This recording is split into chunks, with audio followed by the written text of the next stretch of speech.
Hello friends, this is actually an online class for tutorial assistance on an NPTEL course, Computer Methods of Structural Analysis, which is hosted from IIT Madras.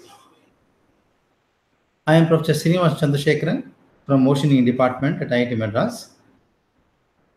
This course is actually running for the past 6-7 weeks. You must have gone through the lectures in Module 1.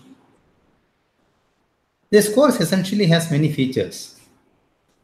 The specialty of this course is actually a computer program based teaching which enables you to write simple programs to solve complicated problems in structural analysis, then introducing you to offshore structures, types of offshore structures, then dynamic analysis, then advanced analysis like fatigue analysis, etc. I thank all the viewers who have joined this course, who are continuing to register for this course and enjoying the lectures. I hope you have been following the discussion forum very regularly, and I am sure you are able to submit the tutorials without any hassle.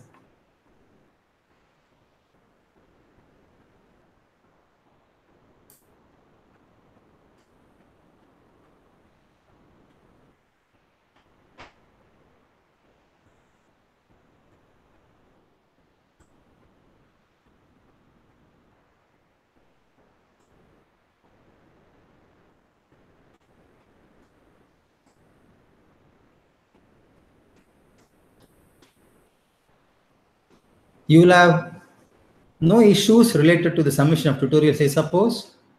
When I look into the discussion forums, I personally try to answer all the questions along with the support given by my teaching assistants. A few common questions which will be interesting to all of us can be the following. People wanted to know what would be the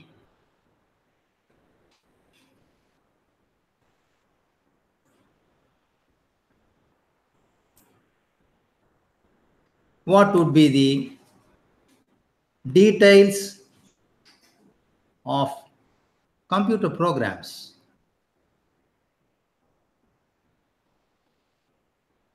used for solving various problems. I am sure each lecture shows the detail of the computer coding. However, for your simplicity, today we have uploaded the computer program which is MATLAB based.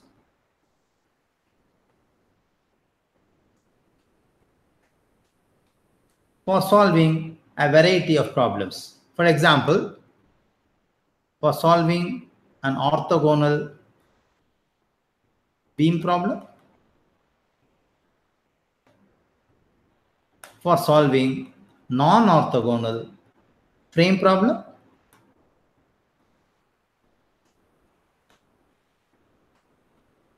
for solving orthogonal frame problem, for solving truss problems, and also the computer code for solving 3D problems. Please look into the discussion forum for details.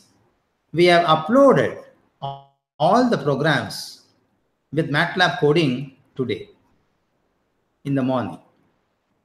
So simply look at the PDF files of each of the program. It contains the program coding. It contains sample input file. It also contains the sample output file, which is obtained from the computer code using MATLAB. I hope you will be enjoying the MATLAB support extended by MathWorks US. There's a free registration for this particular program. which can be used as a link along with this course with NPTEL. Each line by line of the program coding is explained for all the kinds of problems. I'll be happy to take any live questions if you really have, because we have about 6 tutorials we have floated. I am happy to see the maximum response given by the participants. I am not seeing any specific technical questions which causing confusion for solving these problems.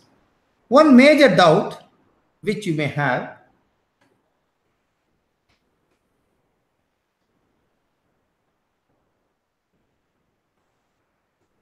is about the type of questions during the major exam. Let me open out this. The questions are going to be simple. You do not actually have to use any computer program.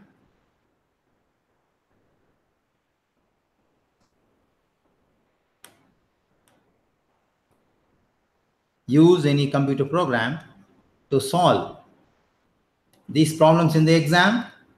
The exam is going to be offline. You simply need only calculators and the basic understanding of the problem. Friends, there is a common question which is again asked by many set of participants.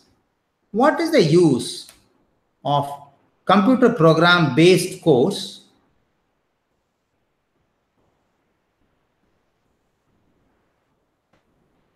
when software exists for solving such problems? That's a very interesting question.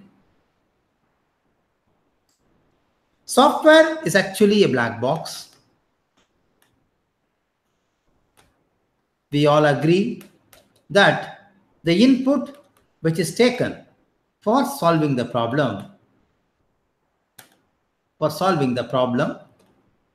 is not explained but only shown graphically.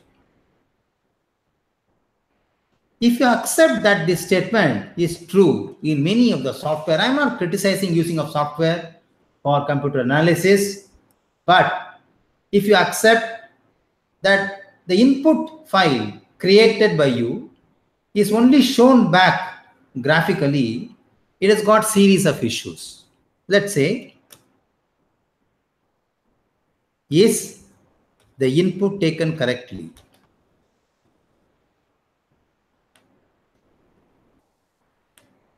Is the input used correctly? Suppose if the output, what you get, is not desirable, how do you check the solution? Because to check the solution again, you need to create an input. So there's going to be a chain which doesn't enable you to solve actually your problem.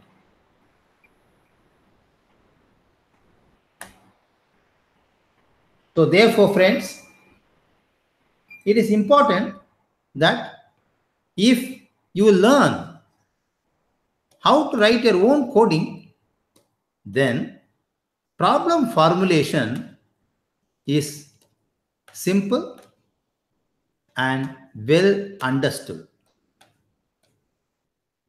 Now, this is very important because in offshore structures, the structural system what we use are novel and they are non-traditional systems. I should say non-traditional in the sense, many of the common software cannot solve problems related to offshore structural analysis.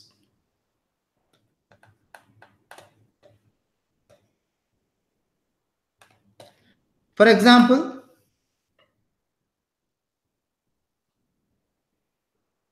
if you're looking for a new type of platform geometry,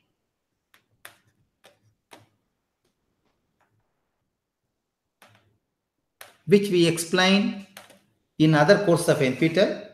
However, let's say I am talking about a new type of geometry, which is triceratops. It has got a very complicated structural form, okay, which is non-standard.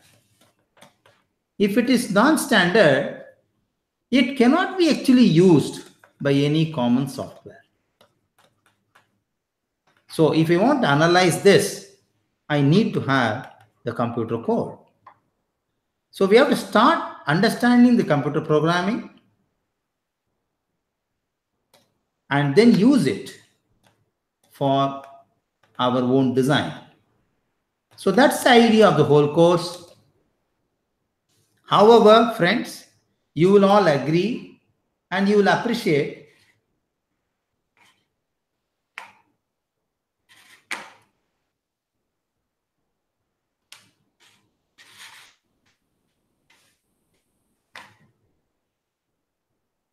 that the new structural forms need a detailed understanding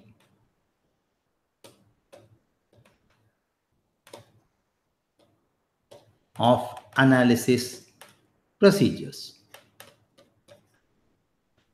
Though there are many textbooks available in this current context, but in IIT Madras at NPTEL, we prefer to teach this course line by line, step by step, so that a common man who's having a basic engineering idea with multidisciplinary nature can also intuit to follow the programming language easily, use MATLAB, and subsequently solve simple to very complicated problems in 2D and 3D analysis as being explained in the course content.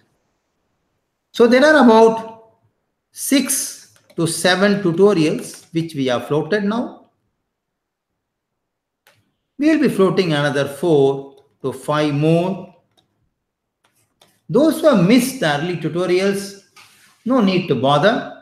You can still work out these tutorials and try to submit them. I have the following request to all the viewers.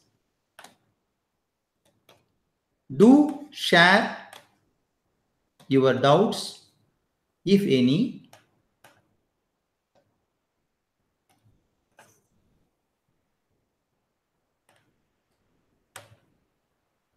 your views, I should say, if any, in the ask a question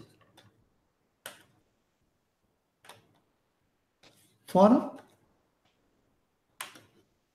You can also send me email at drsekaran@iitm.ac.in. You can also give your feedback directly to NPTEL site. The whole idea is to make your learning more comfortable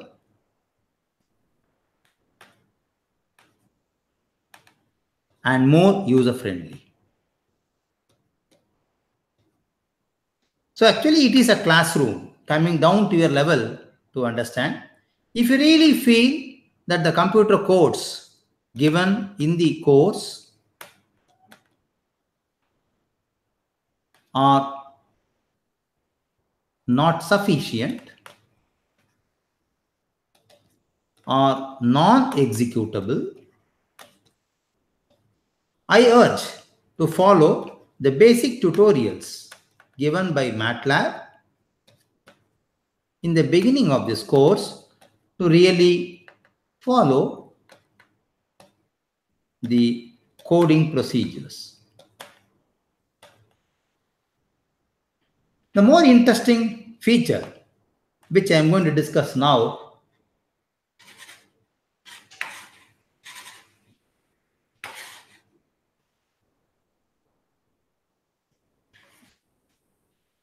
we are able to solve the problem by hand computation, using a simple calculator. The same problem by computer program which has been given to you as an open source code. You will appreciate that both the answers tally to second decimal place. The content or the style, or I should say the pattern of analysis uses a repetitive procedure which is not problem specific. That's very, very important. It is not problem specific. It is highly generic.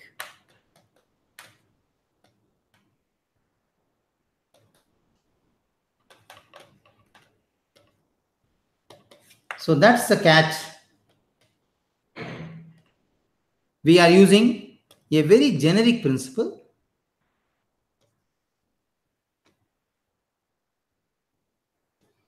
to solve the problem, or I should say set of problems.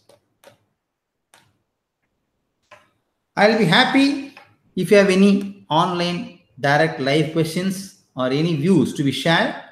We can discuss that so that the benefit can be passed on to all viewers who are at the moment online.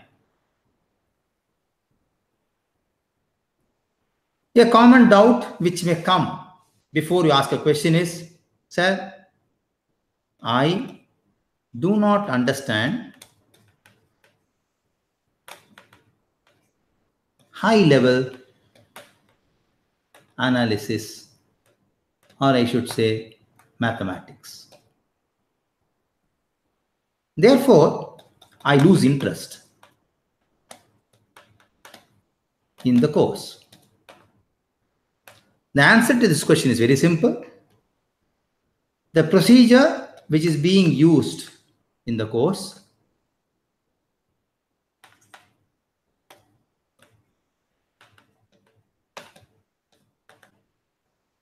needs higher order mathematics, I agree. For example, matrix methods. But there are standard subroutines available in MATLAB which you can use directly. For example, you want to take inverse of a matrix. The matrix size is very large, let's say 12 by 12, because it depends upon the unrestrained degrees.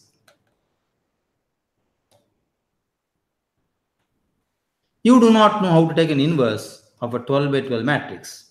Use the MATLAB subroutine directly to prepare what we call SKUU inverse.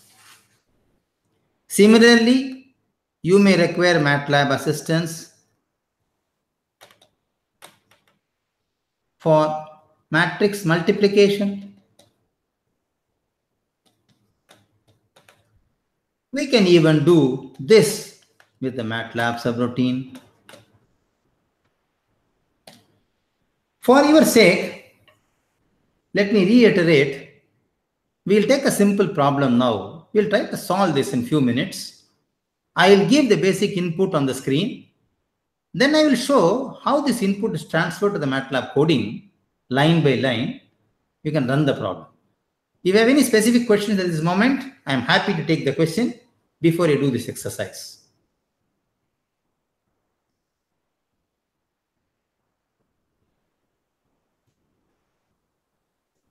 So we'll do a simple problem for the benefit of the viewers because it is recorded. You can see it later. We'll explain this line by line so that you know how to use the MATLAB input directly from the source code. To start with, we'll take a simple beam problem. I'll do a few examples.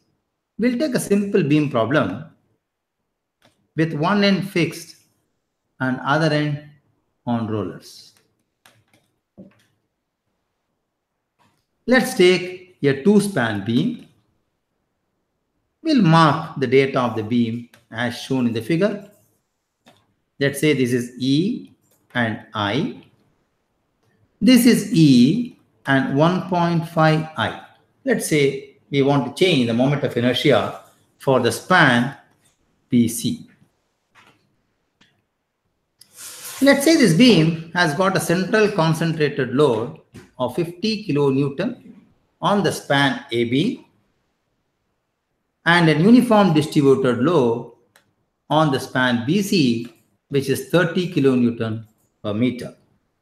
Let's say AB is of span 5 meters and BC is of span 4 meters. We want to analyze this problem. So the question asked is, analyze the beam for the given loading. That's the question asked. Okay, that's the question asked. Maybe 10 marks. We can use any method to solve this problem, but we are interested to solve this problem using computer coding, using direct stiffness method, which I have been so far discussing.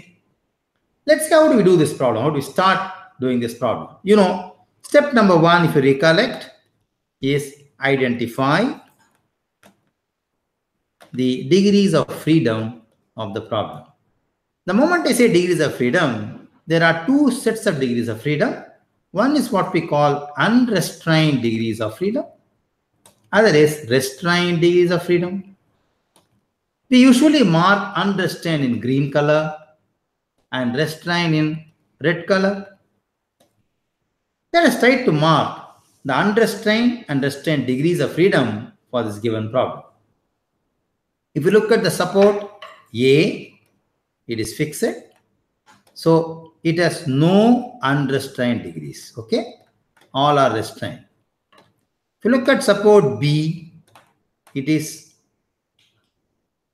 simply supported or hinged. So it has got one unrestrained degree,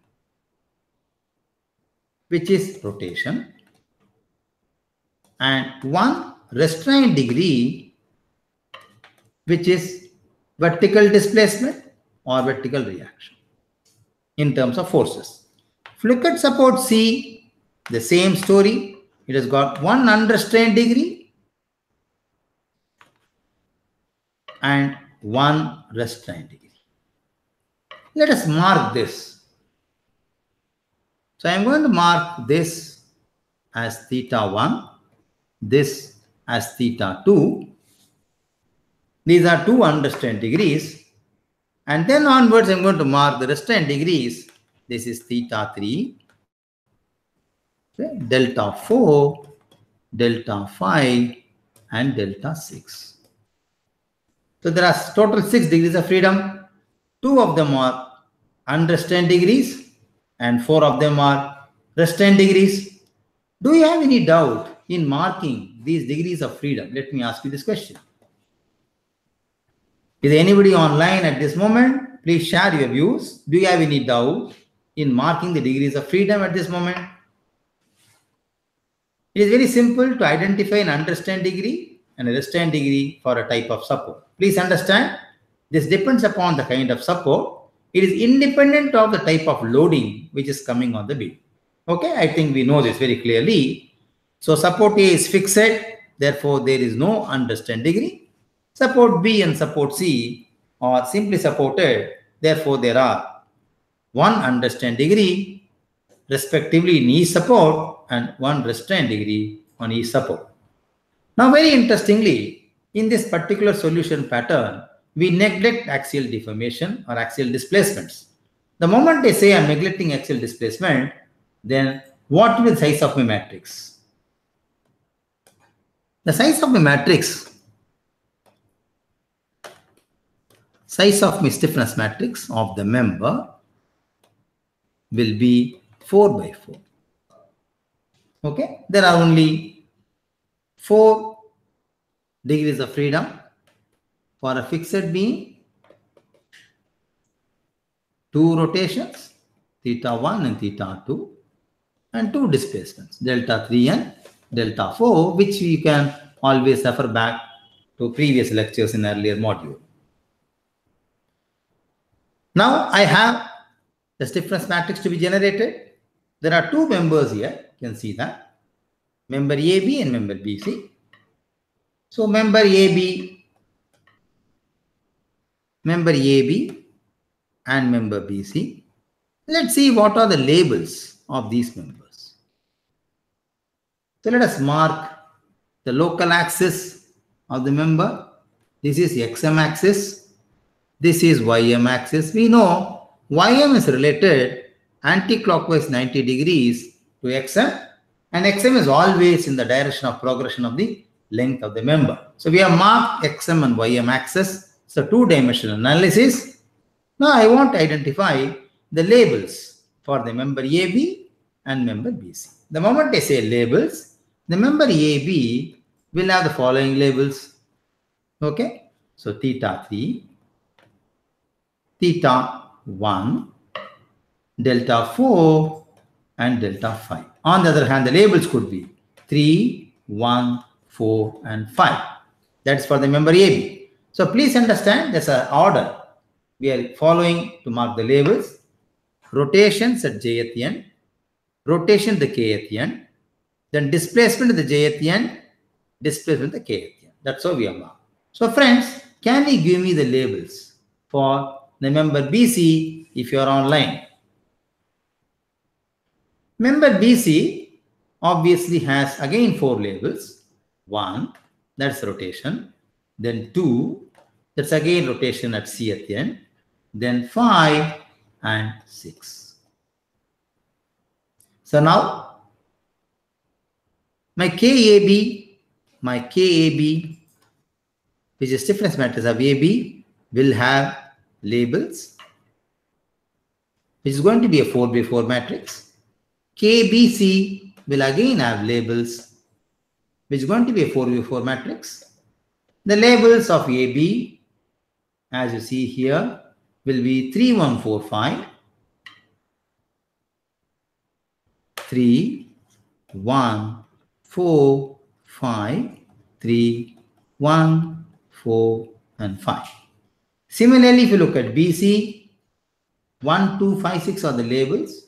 Let's enter 1, 2, 5, 6, 1, 2, 5, 6. So friends, identifying the labels is one of the important input for the computer program. Once I identify the label, let's say I have this matrix coefficients. Let's say I have these coefficients written.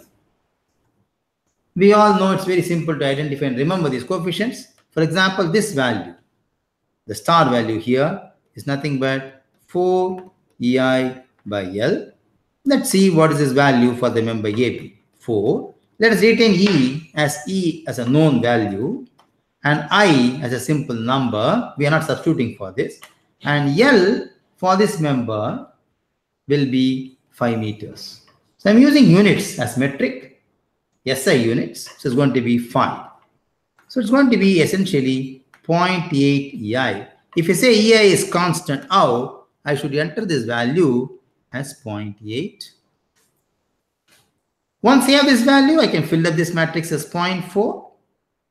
And this will be 1.2 by 5 minus 1.2 by 5. Once I have the first column filled up, the second column is simply cross of these, and this will remain as same. Once I filled up the second column, the third column will be 1.2 by 5, 1.2 by 5, and this will be sum of these two. That is 2.4 again by 5. And so on. So one can fill up this. So you know, this matrix is available for easy to remember, because if I say it is going to be 4 EI by L and so on. Similarly, I can fill up this matrix also if I know the length of the member BC, which is in this case 4 meters. Is there any doubt for anybody in identifying and preparing these two matrices KAB and KBC? So now once I have these two matrices KAB and KBC with me, KAB and KBC with me.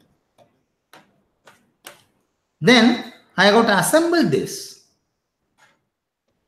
matrices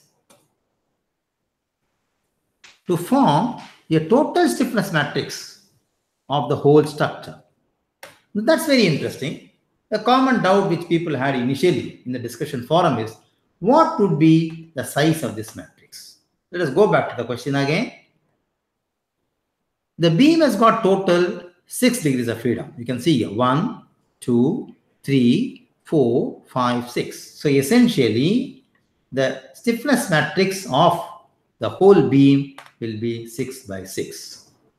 But interestingly, each member has 4 by 4. So what I am going to do here is, I am going to overlap these two and condense them into a 6 by 6 matrix. So the labels for this will be starting from 1, 2, 3, 4, 5, and 6. And 6. So what I am going to do is, what is the value of 3, 3? I am going to enter this value here. Okay, 3, 3. Then if you want to enter 1, 1, I'll go back to this, pick up 1, 1, and also pick up 1, 1, add these two, and enter it here. Okay?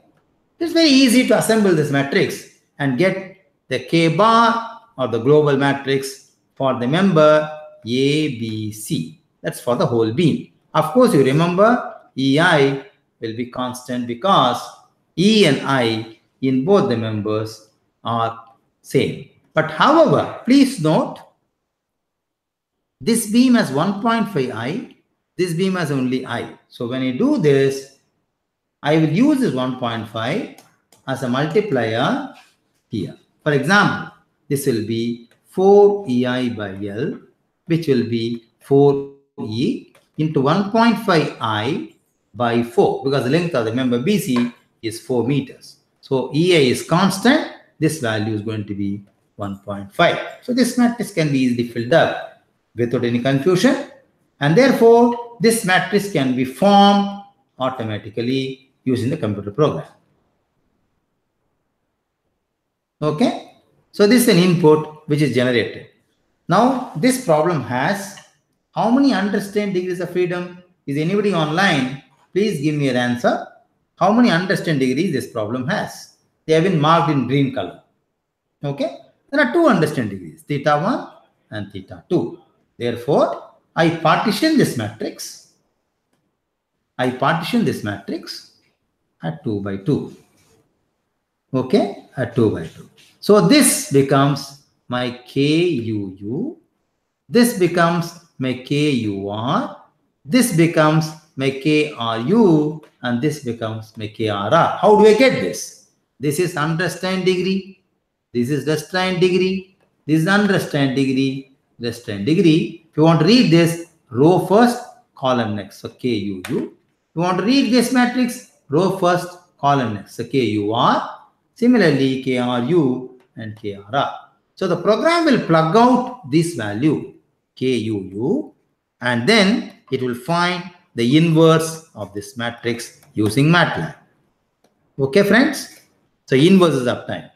That's step number 2. In step number 3, we want to find the joint load vector. So many people had confusion in this joint load vector. So it's very simple. I must first find the fixed end moments and reverse the sign to get joint load vector. Let us see how we are going to do this. We'll spend another 5 minutes to solve this problem and complete. Let's pick up this. So this is my loading. AB is 50 at the mid span. Let me write down that here. Let's say I am drawing the problem again. A, B, and C. So that's a mid-span loading of 50 kilonewton. Okay. And there's an UDL of 30 kilonewton per meter, I suppose. Let's verify this. is 30. Yeah. And 5 meter and 4 meter. Okay. So let us mark these values here. 5 meters and 4 meters. Let's now draw AB separately and BC separately. Okay. So central concentrated load. So the moments are going to be PL by 8. Okay. Please note down the sign convention. Here is UDL. Therefore, this is going to be WL square by 12. So let us fill up these values. So this is going to be 50 into 5. That's the span of the beam by 8. So I can get this value. I can get this value. Similarly, this is going to be 30 into L square. That is 4 square by 12. Can get this value. This value. Okay. So let us find out these values quickly. So 250 by 8. So it's 31.25. 31.25 kilonewton meter. And this is also 31.25, but this is a minus sign. Similarly, this is going to be 30 into 16 by 12, which is going to be 40 kilonewton meter. And this is minus 40 kilonewton meter because this is clockwise. Now let us try to find ABC as a summary. Let's also find the reactions. This is going to be 25 and 25 kilonewtons because 50 by 2. And this is also going to be 30 into 4, 120. So 60 kilonewton and 60 kilonewtons. So now I want to summarize this very quickly for the joint load. So now this is going to be 31.25. And here there's a clockwise of 31.25. There's an anti-clockwise of 40. And here there's a clockwise of 40. And this reaction is 25. This reaction is 25. This is again 60. And this is 60. So this will be equal to an anti-clockwise of 31.25, a reaction of 25, and the reaction of 85, and a net moment, you see, net moment of 40 is clockwise, so anti-clockwise 40. So 40 minus 31.25 is going to be 8.75. And this is going to be 40, and this reaction is going to be 60. I want to now create the joint load vector for this. Okay, let us look into the degrees of freedom. Let us mark back the degrees of freedom. If you look at the degrees of freedom, 1, 2, 3, 4, 5, 6. Let's mark them here.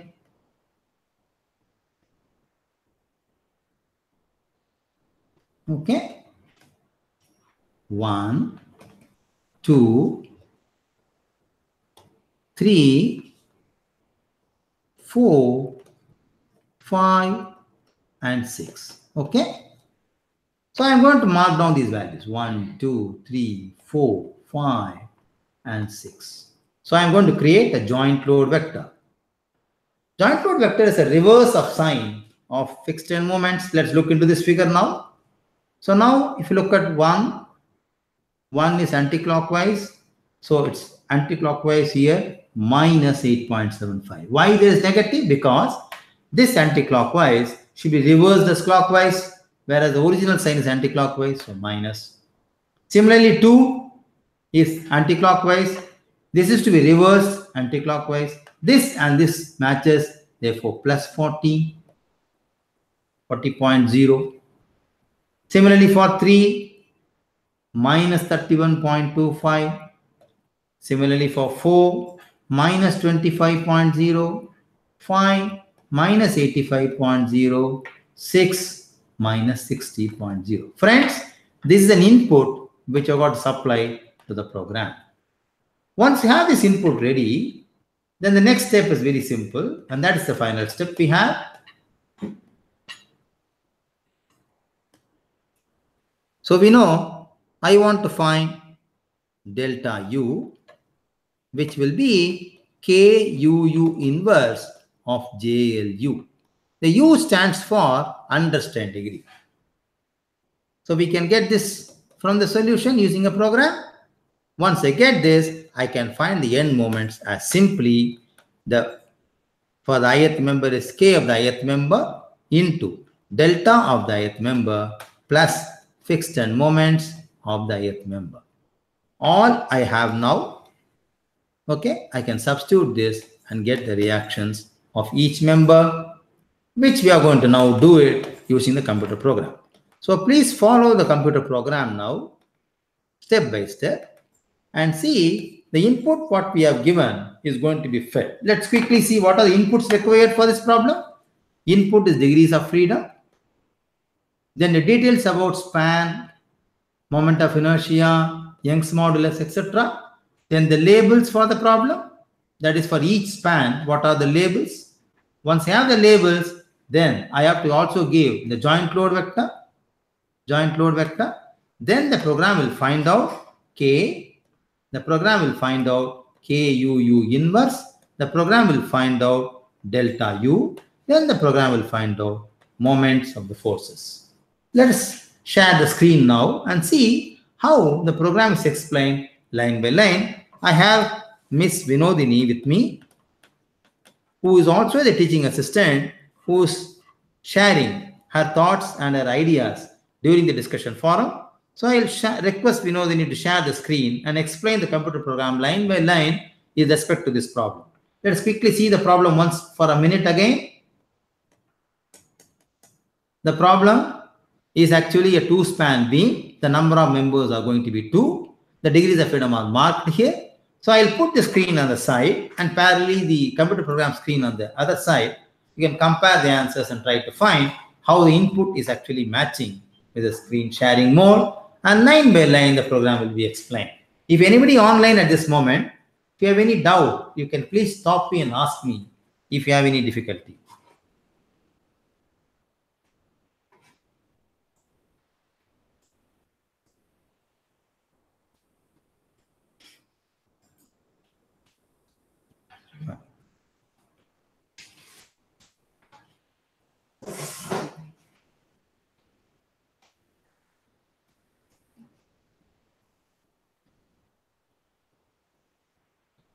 This is the program for stiffness matrix method for solving a two-beam problem. So here we have the inputs. These are the inputs required for running the program. First comes the number of members. So the problem solved now has 2 members. So we have given 2 here. And the next input required is the moment of inertia. For the first member it is 1, and for the second member it is 1.5. Then the length of the members, each members is 5 meters and 4 meters. Then the number of unrestrained degrees of freedom, it is 2. And the number of restrained degrees of freedom is 4. And the global labels corresponding to the unrestrained and restrained degrees of freedom are 1 and 2 for unrestrained, 3, 4, 5, 6 for the restrained degrees respectively. Then the global labels for member 1, 3, 1, 4 and 5. Global labels for member 2, 1, 2, 5 and 6. And this line of the program is used for combining both the global labels into a single matrix. Then we are calculating the degrees of freedom for the particular structure or the problem. It is the sum of the number of unrestrained degrees and number of restrained degrees. Then we are defining the total stiffness matrix, the size of the total stiffness matrix, which is going to be degrees of freedom. Here the degrees of freedom is 6, so the total stiffness matrix is going to be of size 6 by 6. Then the input required is the fixed end moments for both the members. For member 1, it is 31.25 minus 31.25. These are the moments, 25 and 25, plus 25 and plus 25 are the reactions. For the member 2, the moments are plus 40 and minus 40, and the vertical reactions are minus 60 and minus 60. And the final input that we need is the joint load vector. Here the size of the joint load vector is 6 by 1, corresponding to the degrees of freedom of the structure. So that is given here, minus 8.75 plus 40, minus 31.25, minus 25, minus 85 and minus 60 as explained by professor. And then the number of unrestrained degrees of freedom. Joint load vector corresponding to unrestrained degrees is 2. So the first two values are written here again. Then we have the program for the stiffness method. So the first step is the calculation of rotation coefficients for finding the stiffness matrix. So here we have RC1 and RC2. These are the rotation coefficients. For EI by L, here E is taken as constant, so we are not mentioning it over here. And RC2 is 2I by L. Again, the derivation of the stiffness matrix. Here we are neglecting the axial deformation, and so the size of the stiffness matrix is going to be 4 by 4. So these K1, K2, K3 and K4 are the stiffness coefficients. We are deriving it column wise, and this line of the program is for combining all these 4 columns into a single matrix. And then this line is for printing the stiffness matrix. And again, we are getting the local stiffness matrix for the first member. So we are giving all these values in a for loop. So this loop will run from 1 to n. N is the number of members. So for the first member, first you will be getting the local stiffness matrix. And this portion of the code is for mapping. Here we are mapping the local stiffness matrix into the global stiffness matrix corresponding to the global labels. Now we are getting the K total for the first member. The loop will run for n number of members. Here we have 2 members, so the loop will run twice. Finally, we'll get the total stiffness matrix of size 6 by 6. Now we are going to partition the matrix in order to find the unrestrained stiffness matrix. Here the number of unrestrained degrees of freedom is 2. So the size of unrestrained stiffness matrix is going to be 2 by 2. So this portion of the code will partition the total stiffness matrix to find the unrestrained stiffness matrix. Now this line will print the final output of the unrestrained stiffness matrix on the command window. Then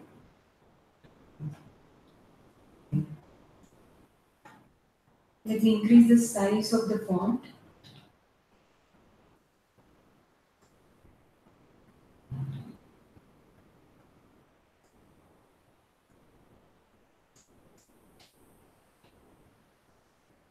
So here, INV is a command used for finding the inverse of a matrix of size n by n. In this line, we are calculating the inverse of unrestrained stiffness matrix, which is required for the calculation of displacements. So the next step is the displacement calculation. Del u is equal to KUU inverse multiplied by the joint load vector of unrestrained degrees. So the displacements will be calculated now, and the same has been displayed in the command window, and for that purpose we have included these 2 lines. Next we are including the displacement in the restrained degrees, which is going to be 0, and the size of the displacement in the restrained degrees is 4 by 1, since the number of unrestrained degrees is 4. And in this line we are combining both the displacements in unrestrained degrees and restrained degrees into a single matrix. Now finally we are calculating the moments and the displacements, global displacements and global end moments. So that portion will be done under this part of the code. So we have 2 members. For displaying the output of both the members, we have included all these lines. This is for the first member, and this portion is for the second member. So del bar is the global displacement matrix for members 1 and 2, and m bar will be the global end moment matrix for members 1 and 2. So this is the editor window of MATLAB, and now I am going to run the program so that we can see the output. So the program is executed now. Here we have the outputs. So for the local stiffness matrix of member 1 is given here, and for the member 2, this is the local stiffness matrix of size 4 by 4, since axial deformation is neglected. And the total stiffness matrix is here for the whole structure, and it is of size 6 by 6. We have 6 columns and 6 rows. And the unrestrained stiffness matrix is here of size 2 by 2. Here we have the inverse of unrestrained stiffness matrix, the joint load vector that has been given as the input. Now the unrestrained displacements of size 2 by 1. And this is the final output we have for member 1 and member 2. And these are the global end moment matrix, end moments for member 1, and this is the end moments for the member 2. So you can see the moments at member 1 and member 2 are matching at joint V.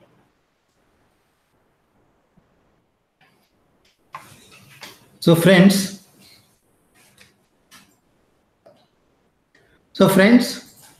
the data what we had, we have used this data and we have solved the problem using the computer code, and the code was explained line by line by the teaching assistant.